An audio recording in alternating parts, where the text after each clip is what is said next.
Villegas. Las noticias en todas partes. Esta es la opinión de En Todas Partes. Está con nosotros ya aquí en la cabina, en los estudios de Exa FM Villahermosa, Carlos Ramón Campos Chávez, para platicarnos precisamente la opinión especializada en temas también de lo que ocurre en materia internacional. Carlos, qué gusto saludarte. Muchas gracias nuevamente, mi estimado Javier. Carlos, para la gente que apenas te conoce, te va escuchando, ¿cuántos años tienes, Carlos? 31 años. 31 años. ¿Qué estudiaste? Abogado, maestrías en Derechos Humanos y estoy también una especialidad en análisis político. ¿Una especialidad en? Análisis político. En análisis político. Facultades políticas en la UNAM. Por eso hemos invitado al joven Carlos Ramón Campos Chávez, digo, para que, bueno, ¿quién es Carlos? ¿Por qué viene a opinar? Bueno, porque pues no solamente se trata de opinar, tiene también pues estudios en la materia. La verdad que yo te sigo y también te leo y a lo mejor suena muy duro, pero te uso en la información que compartes para ampliar mis análisis, ¿no? En relación a lo que escribes, para entender un poco más lo que está pasando en Ucrania.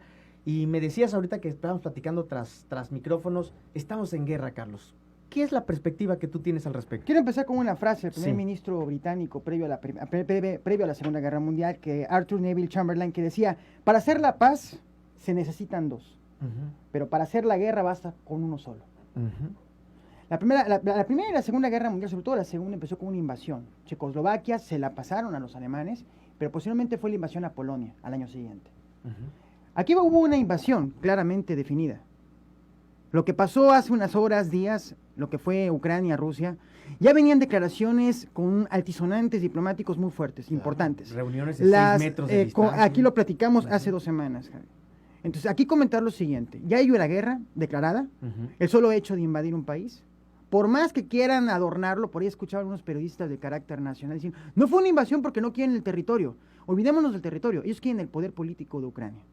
Ya hablo en este caso, de una de las partes. Sin embargo, para entender el conflicto Ucrania y Rusia, no hay que entender nada más, no solo hay que observar ese acontecimiento, ese hecho político relevante. Sí. Hay que irnos tiempo atrás, 30 años, 35 años para atrás, desde que surge la independencia de Ucrania en 1991, cuando cae la Unión Soviética y termina la Guerra Fría formalmente. Sin embargo, aquí hay que comentar lo siguiente. Hay que irnos, hoy escribe un artículo muy interesante, Pascual Beltrán del Río, pregunta, ¿qué quiere Vladimir Putin? Y hace una retrospectiva muy interesante, muy interesante sobre los conflictos, primero los acercamientos, después los conflictos diplomáticos entre la OTAN y Rusia. Porque cuando entra Putin, como en ese caso como presidente de la Federación Rusa, a finales del siglo XX, principios del siglo XXI, claramente hubieron situaciones, podemos pertenecer a la OTAN, pero posteriormente hubo una expansión por parte de la OTAN, y cuando iban a llegar a Georgia, viene la primera invasión a Georgia, 2008, acordemos de los Juegos de Beijing. Aquí lo que quiero, y aquí se vinieron concatenando situaciones muy complicadas en lo diplomático entre Rusia, la Federación Rusa, la OTAN y Estados Unidos. Ellos traen dos conceptos muy distintos de lo que debe de ser la estructura de la seguridad internacional. Es decir, de ahí que partir. ¿Cómo entiende la Federación Rusa la seguridad internacional y cómo el Occidente la entiende? Y en efecto, aquí que quede claro, no estoy justificando una decisión que hubo una invasión, no estoy justificando a ninguna de las dos partes, porque me parece, porque eso que aquí lo comenté, empecé con la frase de Chamberlain, me parece que han habido abuso por parte de las dos partes, pero por supuesto, porque acordémonos de Afganistán e Irak a inicios del siglo XXI. También fue una invasión. Sí, claro. Por más que se haya argumentado que el acto terrorista, armas de destrucción masiva, que después se comprobó que en Irak no había armas de destrucción masiva. Pero vámonos al hecho interesante. El miércoles a las 8 de la noche, hora México, estaba el Consejo de Seguridad de Naciones Unidas. A mí eso fue lo que más me impactó. Estaba el Consejo de Seguridad deliberando qué iban a hacer. Estaban las opiniones, está el discurso emblemático del embajador ucraniano en Naciones Unidas, el Consejo de Seguridad. Y cuando empieza a hablar el embajador ruso, automáticamente suspenden la sesión. Y estaba el Consejo de Seguridad de la Federación Rusa a las 6 de la mañana, hora Moscú. ¿Por qué lo suspenden, Carlos? A ver, porque ese es el punto.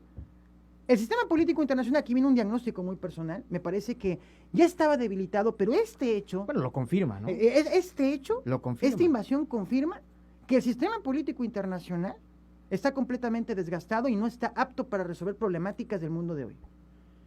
Yo escribía un ensayo hace 2 años en la facultad, ya lo voy a publicar, donde hablo del sistema multilateral debilitado. Más o menos, y hago una retrospectiva de cuáles han sido las crisis donde el sistema político internacional no ha estado a la altura para resolver ese tipo de asuntos. Naturalmente aquí estamos hablando de potencias que tienen ojivas nucleares. Entonces, ayer emitió el presidente de la Federación Rusa, Vladimir Putin, un informe ante el Consejo de Seguridad y ante el pueblo ruso, obviamente, y donde hace eco, ok, está bien, tomaron una decisión porque según ellos, no había de otra, pero un segundo elemento, la globalización nos unió a todos en materia económica. Ellos saben que el punto más débil que tienen es ese tema. O sea, el solo hecho que los saquen del SWIFT, que viene siendo el sistema financiero internacional, donde ellos reciben pagos, todo el tema, cómo se configura el mundo moderno, postmoderno, ellos saben que es un punto débil para su estructura política y su estabilidad interna.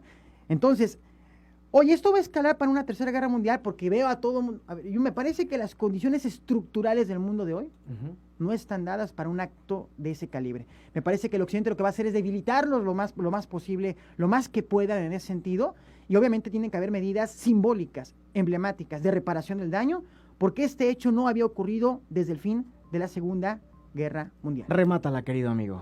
La remato, cambió el mundo, viene un nuevo mundo. Me gustó lo que escribiste, cambió el mundo, nuevos tiempos, post-COVID.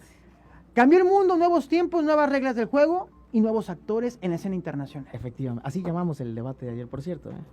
Gracias. A ti, hermano, gracias por compartirnos tu conocimiento, es Carlos Ramón Campos Chávez. Esta conversación la puede ver usted en nuestras redes sociales y también en las redes de Carlos Ramón, que así te encontramos. Carlos Ramón Campos Chávez, si me encuentran, Carlos Campos H Twitter, ahí vamos a seguir compartiendo más información para todos ustedes. Muchísimas gracias. A todo el equipo de